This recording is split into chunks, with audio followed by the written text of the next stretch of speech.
One of the things we're launching tonight is our national campaign. And I went to Philadelphia this summer on what was like a vacation. When I got to Philadelphia, 6 people had been killed. Now, the mayor of Philadelphia is a former Black Panther, our chief. And, we used to think that political power was going to give us what we needed, but he's in a state of shock in Philadelphia.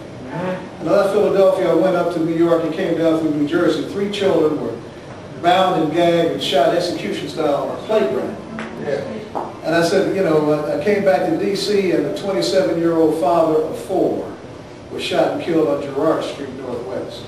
The same block where a 13-year-old had been killed earlier in the summer.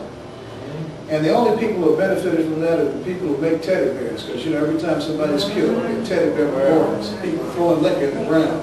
Like that means that's going to make somebody grow back. They were putting up vigils and candle lights. And it just dawned on me. I used to work in the 1400 block of Girard Street 7 years ago. We go to playground there. We had everybody in the community doing that. When we did that playground, the whole place came to life. You couldn't put a chewing gum wrapper on that playground. People protected those children in that whole community. And so you have to say to yourself, what's happened to us from then to now? And what can we do about it? So this campaign we're launching tonight is an anti-violence campaign. We're asking for young people to get involved in this issue. In my lifetime, young people have changed the world. They marched on the Pentagon. The kids who went to Central High School were young people. The people who sat at the lunch counters were young people. These are the youth of our community. Before Rosa Parks went on the bus to refuse to get up, a 15-year-old girl did the same thing. That's right. 9 months before Rosa Parks did. And I know that's connected to what Rosa Parks did. Young people have the energy and the boldness to take us forward. And so we've got to find a way to get young people involved in this question. And that's what this contest is about. So we said, well, let's get the kids in historic Black colleges and universities involved in this. So we have an essay contest. We'll put up a $1,000 prize. Give us 1,000 words on these issues. What are the causes of violence in your community?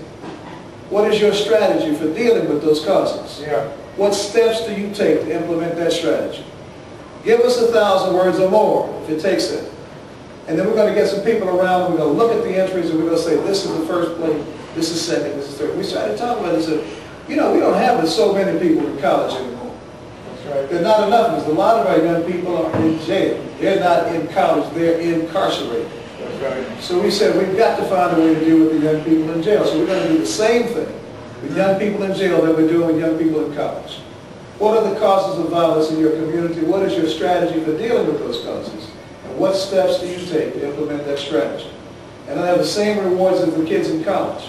And somehow we're going to try to find a way to bring these 2 groups together at the end of this. And it gives them a chance to come together over something other than the purchase of some drugs. Because right now, of all the kids in college, only come in contact with the kids on the street who are out here slinging when they want to buy some of those drugs, buy some of that dope. And so we want to try to focus their attention on something that's critical to our community, survival. This really has to do with the survival of our community. In the most fundamental way, we've allowed the economy of drugs to dominate everything we do in our community. And it is an economic system.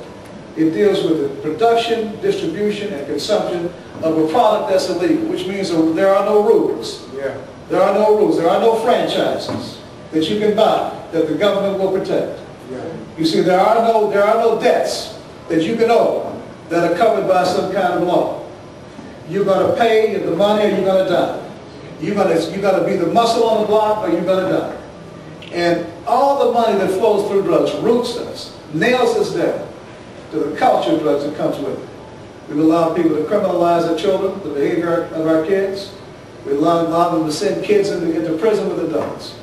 We've allowed them to make our behavior criminal and illegal and make their behavior worthy of prizes. Well, we have to do something. We have to engage young people in this cause. We can't do it without them. We have to find a way to provoke their interest in this. The Agenda 6 is important. It really is. I mean, to have somebody hounded like that, sentenced like that, improperly over something like that is crazy. And we need to respond to that. But how can we not respond to the loss of life in our community daily? How can we say, if a white man does it, let's all get together, drive to Texas, Louisiana, and deal with it? Because right down the street, within the shadow of the Capitol, we're killing each other. And we're doing nothing about it.